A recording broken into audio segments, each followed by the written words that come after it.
Good morning, good evening, good afternoon, जहाँ भी आप हैं, जब भी आप हैं, बहुत बहुत शुक्रिया मेरे इन वीडियोस को देखने के लिए। मेरा नाम है डाविंची जेरेमी और आज का जो वीडियो है ये सिर्फ प्राइस एक्शन के बारे में नहीं है, क्योंकि प्राइस में तो हम फिलहाल कंसोलिडेट ही कर रहे हैं, साइड की तरफ जा रहे हैं। तो आज मैं एक प्राइस एक्शन वीडियो नहीं कर रहा हूँ। आज मैं बात करने वाला हूँ इस बारे में कि कैसे बिटकॉइन मैनिपुलेट हो रहा है, कैसे उसके साथ छेड़खानी की जा रही है, क्यों मुझे ऐसा लगता है कि ये छेड़खानी हो रही है और 100% चांस है कि एक मैनिपुलेशन यहाँ पर चल रही है। इस वक्त जब हम बात कर रहे हैं बिटकॉइन के साथ मैनिपुलेशन हो रही है, क्यों हो रहा है, इसके बारे में हम आज बात करेंगे। पर ये जो मैनिपुलेशन है ये ऐसे ही नहीं हुई है कि मतलब किसी ने सोचा कि आज मैनिपुलेट करते हैं यार इसको, नहीं, ऐसे नहीं हुई है। ये एक बहुत लंबे समय से हो रहा है और ये एक बड़े स्केल पर हो रहा है। हाँ, भले छोटे टाइम फ्रेम पे ये इस वक्त बहुत ज़्यादा हो रहा है, लेकिन इतना ज़्यादा नहीं हो रहा है। अगर आप 5 मिनट के टाइम फ्रेम पे नहीं कर रहे हैं तो आप इसे नोटिस भी नहीं कर पाएंगे।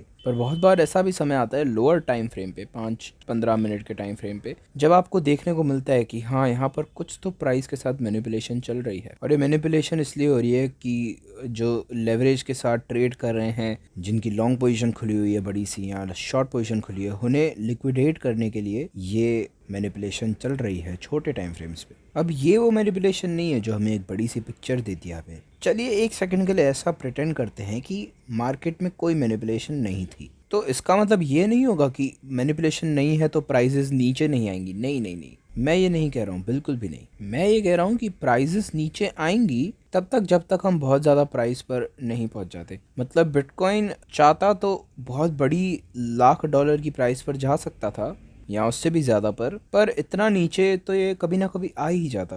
भले हम ऊपर जाएं या नीचे, वो नीचे आता ही। और चलिए एक बार प्रिटेंड करते हैं कि बिल्कुल भी मैनिपुलेशन नहीं थी यहाँ पे, पर हमेशा थोड़ा सा तो मैनिपुलेशन रहेगा ही ना। चाहे कुछ भी हो जाए, थोड़ा सा मैनिपुलेशन होता ही है मार्केट में। तो आप लाइन को कहाँ ड्रॉ करेंगे जब हम बात करें मैनिपुलेशन की? आप ये कैसे डिसाइड कर सकते हैं कि ये तरीके की मैनिपुलेशन अच्छी है और ये तरीके की मैनिपुलेशन बुरी है?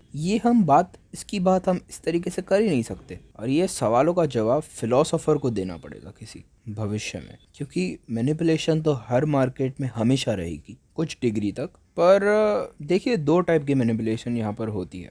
एक उस टाइप की मैनिपुलेशन होती है जो सरकारें और बैंक्स करती हैं। वो अपना अनलिमिटेड पैसा इस्तेमाल करती हैं, जहाँ उनके पास एक प्रिंटिंग प्रेस है और वो जितना पैसा चाहे उतना बना सकती है, छाप सकती है। तो वो जो मैनिपुलेशन करते हैं वो एक काइंड ऑफ इलीगल मैनिपुलेशन होनी चाहिए। लेकिन उसके बाद एक दूसरी मैनिपुलेशन होती है जो नॉर्मल लोग कर सकते हैं, जो बैंक का इस्तेमाल नहीं करते हैं, और नॉर्मली वो एक ऐसी मैनिपुलेशन करें जहां मार्केट में वो कोई ऐसी चीज़ को लेकर आएँ और उसे इस तरीके से मार्केट करें कि सारे के सारे लोग उस चीज़ पर विश्वास करें, एक ऐसी चीज़ पर विश्वास करें जो सच नहीं है, और वो एवरेज इंसान उस विश्वास का इस्तेमाल करके एक एक्शन ले जिससे प्राइस उस डायरेक्शन में जाए जिस डायरेक्शन में वो इंसान चाहता है कि प्राइस जाए। तो ये एक फेयर मैनिपुलेशन होती है, क्योंकि इसमें लोगों के हाथ में फैसला होता है कि उन्हें विश्वास करना है या नहीं करना है। जबकि जो बैंक्स हैं वहाँ पर एक अलग चीज़ आ जाती है कि अगर आप विश्वास नहीं करते हैं तो आपका एक बहुत बड़ा नुकसान है, बैंक आपके साथ कुछ बुरा कर सकती है। तो यहाँ पर हम एक लाइन ड्रॉ कर सकते हैं एक फेयर मैनिपुलेशन और इलीगल मैनिपुलेशन के बीच में। ओके, तो अब इसी से शुरुआत करते हैं कि कैसे जो सरकार है वो मैनिपुलेट करती है। तो सरकार ने सबसे पहले ये अनाउंस किया कि जो बिटकॉइन है वो एक कमोडिटी है। हाँ, इससे इस अनाउंसमेंट से मैनिपुलेशन नहीं आती है प्राइस में, ऑफ कोर्स। पर जिस चीज़ से आती है, और जो वो चीज़ है जो प्राइस को नेगेटिवली अफेक्ट करती रहती है और प्राइस को एक ऊपर वाली लेवल पर पहुंचने से रोक के रखती है, वो चीज़ है कमोडिटीज़ एक्सचेंज। और ये एक फ्रॉड है दोस्तों। ये फ्रॉड का एक्सपोज होना बहुत ज़्यादा ज़रूरी है। तो मैं आपको बताता हूँ, जब से बिटकॉइन कमोडिटीज़ एक्सचेंज पर लिस्ट होना शुरू हुआ है, ये पहला एक ऐसा एसेट था उस लिस्ट में जहां आप डिलीवरी नहीं पाएंगे एक कमोडिटी की। सोच के देखिए कितनी क्रेजी बात है। ये आपको डिलीवरी नहीं मिल सकती है आपके बिटकॉइन पर जब आप एक बिटकॉइन कॉन्ट्रैक्ट को खरीदें। और आप में से जिनको नहीं पता है कि कमोडिटीज एक्सचेंज क्या होता है, किस चीज़ के बारे में होता है, मैं आपको समझाता हूँ। तो कमोडिटीज एक्सचेंज एक ऐसी जगह है जहाँ पर जो लोग हैं वो नॉर्मल सिर्फ देखने वाले लोग नहीं होते हैं। वो या तो प्रोड्यूसर्स होते हैं जो प्रोड्यूस करते हैं किसी कमोडिटी को, या फिर कंज्यूमर्स होते हैं जो खरीदने वाले होते हैं या इस्तेमाल करने वाले होते हैं उस कमोडिटी को। सिर्फ देखने वाले लोग नहीं होते, और ऐसे लोगों को प्राइस में फ्लक्चुएशंस नहीं चाहिए होती हैं। ये लोग चाहते हैं कि जो प्राइसेस हों वो फिक्स्ड हों, एक पर्टिकुलर अमाउंट पर सेट हो प्राइस, क्योंकि वो चाहते हैं कि उन्हें पता हो कि भविष्य में उन्हें कैसे रिएक्ट करना है। उन्हें ये पता होना चाहिए कि उन्हें क्या करने की ज़रूरत है और कितना पैसा होने लगेगा, कितना उन्हें पैसा मिलने वाला है, कितना उन्हें पे करना पड़ेगा किसी भी पॉइंट पर। तो जो कमोडिटीज़ एक्सचेंज है वो अलाउ करता है कि स्पेकुलेटर्स आएँ, देखने वाले आएँ और वो प्राइस को देखें, और जो बेचने वाले हैं और ख़रीदने वाले हैं मार्केट के, वो लोग इस स्पेकुलेशन को, उस देखा देखी को और इस प्राइस फ्लक्चुएशन से दूर रह सकते हैं फ्यूचर्स कॉन्ट्रैक्ट्स का इस्तेमाल करके। एग्जाम्पल दे के समझाता हूँ। चलिए ये मानते हैं कि आप एक किसान हैं, आप एक क्षेत्रकारी हैं, और ये मान के चलते हैं कि आप चावल की खेती करते हैं। तो आपको अपने चावल का एक फिक्स्ड प्राइस चाहिए रहेगा, और आपका जो चावल है वो अवेलेबल होगा 6 महीने के बाद, लेकिन वो 6 महीने के बाद उसका प्राइस क्या होगा ये तो आपको आज ही पता करना पड़ेगा ना। तो आप क्या करेंगे, आप एक कॉन्ट्रैक्ट बनाते हैं जिसमें आप ये कहते हैं कि मैं इस इंसान को इस समय में इस डेट पे चावल दूंगा, और फिर आप ये चावल को शिप करते हैं उस इंसान के पास जिसके पास वो कॉन्ट्रैक्ट होता है, जिससे आपने वो कॉन्ट्रैक्ट बनाया होता है।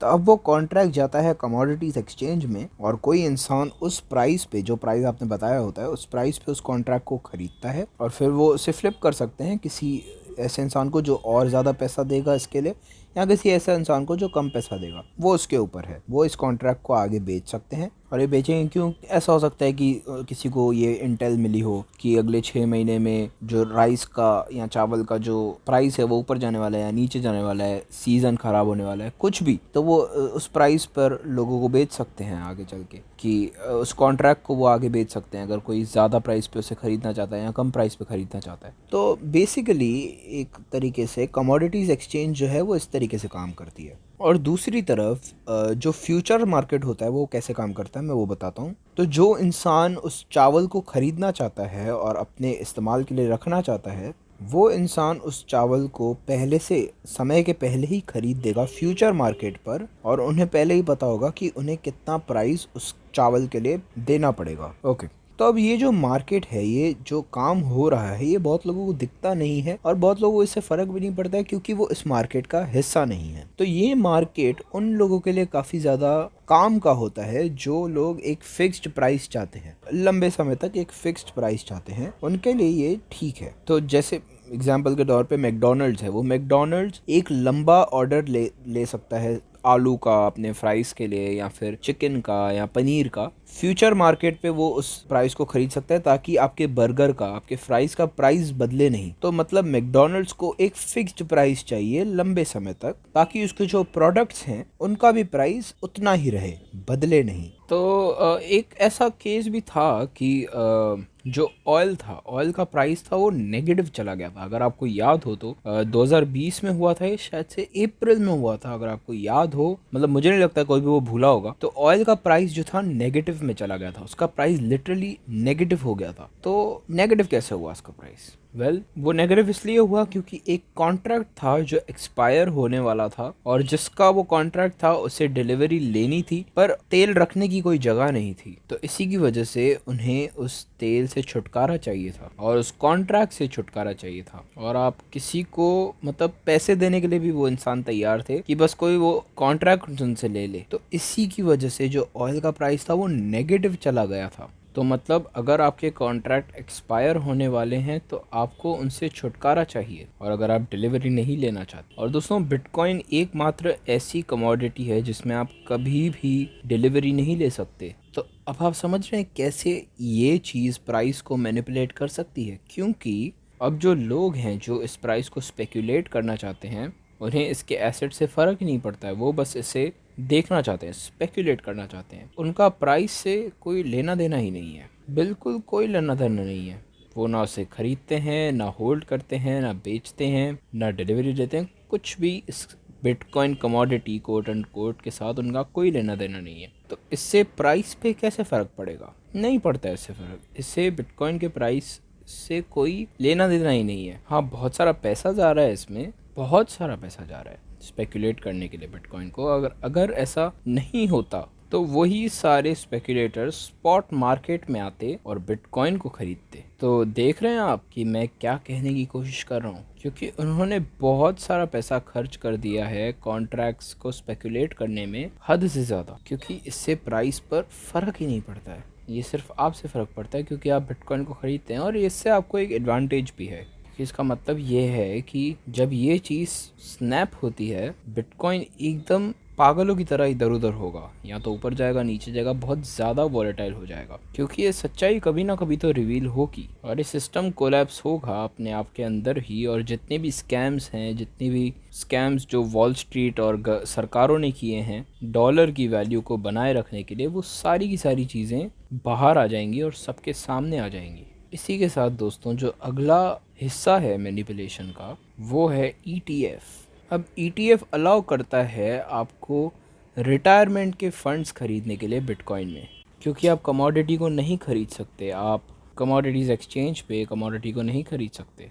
वो या तो इक्विटीज़ खरीद सकते हैं या तो ETF खरीद सकते हैं, और कुछ नहीं खरीद सकते। तब ये लोग बिटकॉइन को खरीद सकते हैं क्योंकि वो बिटकॉइन को खरीदने के लिए रुके हुए हैं बहुत समय से, और वो प्राइस एक्शन को देख रहे हैं बहुत समय से, और वो बिटकॉइन में घुसना चाहते हैं। पर अब वो बिटकॉइन को खरीद सकते हैं, पर वो उस बिटकॉइन को ओन नहीं करते, क्योंकि वो जो ETF है वो खरीदारी है कमोडिटीज़ एक्सचेंज की, कमोडिटीज़ एक्सचेंज के कॉन्ट्रैक्ट्स की एक तरीके से। पर वो बिटकॉइन नहीं है, वो बस एक तरीके से एक्सपोजर है आपका प्राइस की तरफ, वो सचमुच का बिटकॉइन नहीं है आपके लिए। तो आपके पास एक बहुत बड़ी अपॉर्चुनिटी, एक अवसर है बिटकॉइन को सस्ते में खरीदने के लिए और इसे होल्ड करके रखने के लिए। सिर्फ तब तक ये हो सकता है आपके लिए अच्छा जब तक आप इसे निकाल कर एक्सचेंजेस से अपने प्राइवेट वॉलेट्स में रख देते हैं, क्योंकि ऐसे ही आप बिटकॉइन के मालिक बन सकते हैं सही मायनों में। चलिए अब बात करते हैं अगली एक तरीके के बारे में जिससे जो सरकार है वो मैनिपुलेट कर सकती है प्राइस को। तो चलिए एग्जाम्पल के तौर पे ये मानते हैं कि सरकार मेरे पास आती है और मुझसे पूछती है कि डाविंची, हमें बिटकॉइन को रोकना है, और मैं उनसे कहता हूँ कि आप इसे नहीं रोक सकते। ठीक है, तो हमें इसे और स्लो करना है, हम इसे धीरे कैसे कर सकते हैं, हम इसकी रफ्तार को कैसे घटा सकते हैं, डाविंची हमें बताओ। तो अगर ऐसा होता है तो मैं कोई ना कोई सोल्यूशन उन्हें बना के दे सकता हूँ, अगर वो मुझे बहुत पैसे देते हैं तो। नहीं, मजाक कर रहा हूँ, मैं ऐसा कभी नहीं करूँगा। पर एग्जाम्पल के तौर पे मानते हैं कि अगर मेरे पास वो आते हैं और मुझसे सोल्यूशन मांगते हैं, तो एक सोल्यूशन ऐसा होगा कि आप लोगों को अपने बिटकॉइन गिरवी रखने के लिए और लेंड करने के लिए अलाउ करें, और आप लोगों को ज़्यादा लेवरेज करने के लिए अनुमति दें, 50% या 1/3 हिस्सा अपने बिटकॉइन का। और क्योंकि आपके पास एक ऐसा डायनामिक है यहाँ पे, जहाँ कोई ऐसा इंसान है जो आपका बिटकॉइन आपसे ले सकता है भाड़े पे, और फिर एक ऐसा इंसान है जो अपना बिटकॉइन भाड़े पे दे रहा है, और उसे इंटरेस्ट में हो सकता है 50% बिटकॉइन मिले, या 1/3 हिस्सा मिले, या 1/4 हिस्सा मिले बिटकॉइन का। तो ये जो इंसान है, अगर ये चाहता है कि प्राइस नीचे आ जाए, तो ये भाड़े पे बिटकॉइन को लेकर मार्केट में खरीद सकता है, और फिर अगर आपको शॉर्ट करना है तो आपको ऐसे बिट करना पड़ेगा कि आप वापस इसे खरीदेंगे। तो बिना लिक्विडिटी के आप कैसे वापस खरीद पाएंगे? वैसे आपके पास लिक्विडिटी है उस पॉइंट पे जहां लोग लिक्विडेट होते हैं, क्योंकि वो अपने बिटकॉइन के अगेंस्ट बोरो करते हैं उसको। तो आप एक ऐसी रिवर्स इंसेंटिव यहाँ पर क्रिएट करते हैं मार्केट में, जहाँ आप उन लिक्विडेशंस के पीछे भागेंगे, और जो लोग हैं जो अपने बिटकॉइन को लेंड कर रहे हैं और उस पर एक इंटरेस्ट कमाने की कोशिश कर रहे हैं अपने बिटकॉइन पे, वो लोग बस आपकी मदद करने वाले हैं प्राइस को घटाने में। और ऑफ कोर्स फिर ऐसे भी लोग हैं जो अपने बिटकॉइन को एक्सचेंजेस पर ही रहने देते हैं, और बहुत जल्द कोई ना कोई एक ऐसा तरीका निकाल लेगा जिससे वो बिटकॉइन को भाड़े पे ले सकता है इन एक्सचेंजेस में से, और उधार लेकर उन बिटकॉइन को मार्केट में बेच सकता है। तो ये कुछ इंसेंटिव्स हैं जो प्रोवाइड होते हैं यहाँ पर, और इसी के साथ साथ बैकअप कंटिजेंसीज भी मिलती हैं, जैसे कि फेडरल रिजर्व ये कहे कि अगर आपने लोन लिया तो हम आपके साथ हैं, अगर आपने प्राइस को नीचे लाया तो हम आपके साथ हैं। तो अगर ऐसा कुछ होता है तो मुझे ताजुब नहीं होगा। तो ऐसे ही मुझे लगता है कि बिटकॉइन का प्राइस मैनिपुलेट होता है। और हाँ, ऐसे ही हमने बिटकॉइन का कोलैप्स देखा है, जो बिटकॉइन $10,000 से नीचे आ गया है, ये इसी की वजह से हुआ है। मैं श्योर हूँ कि किसी ने बहुत सारा बिटकॉइन उधार लिया इन एक्सचेंजेस में से और उसे डंप कर दिया मार्केट में, और इसी की वजह से प्राइस जो है वो नीचे आया है। क्योंकि एक बार जो हमने नीचे वाले बॉटम चैनल को तोड़ दिया, उसके बाद तो मार्केट खुद ही नीचे जाना शुरू करता है। आपको बस वो एक पुश देना होता है जिससे हम वो एक नीचे वाले चैनल को तोड़कर और नीचे आ जाएं।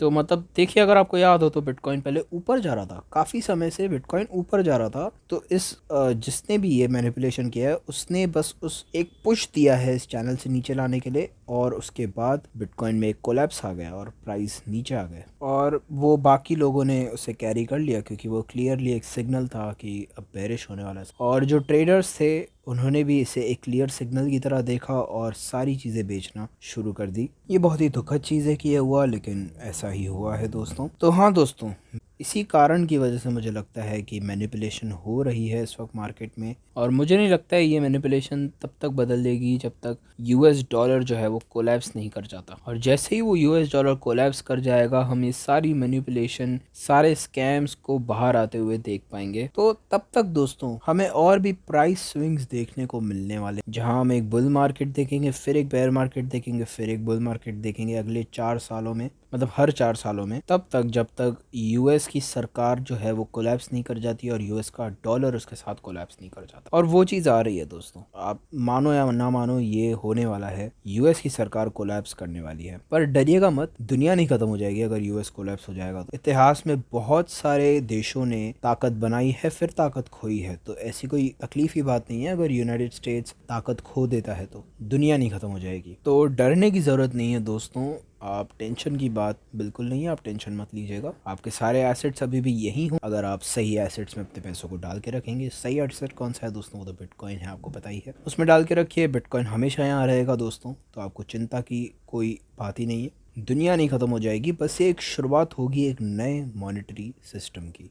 आपको बस इस ट्रेड के सही हिस्से पे होना है, और सही हिस्सा जो है दोस्तों वो जैसा मैंने आपको बताया है बिटकॉइन और क्रिप्टो। ओके दोस्तों, इसी के साथ बहुत बहुत शुक्रिया ये वीडियो देखने के लिए, और याद रखिएगा अपने बिटकॉइन को एक्सचेंजेस में से निकालने के लिए और उन्हें प्राइवेट वॉलेट्स में डाल के रखने के लिए जो डिसेंट्रलाइज्ड हों, क्योंकि दोस्तों बिटकॉइन असली है, बिटकॉइन यहाँ रहने के लिए आया है और आपको और मुझे इसका हिस्सा बनना ज़रूरी है। चीयर्स।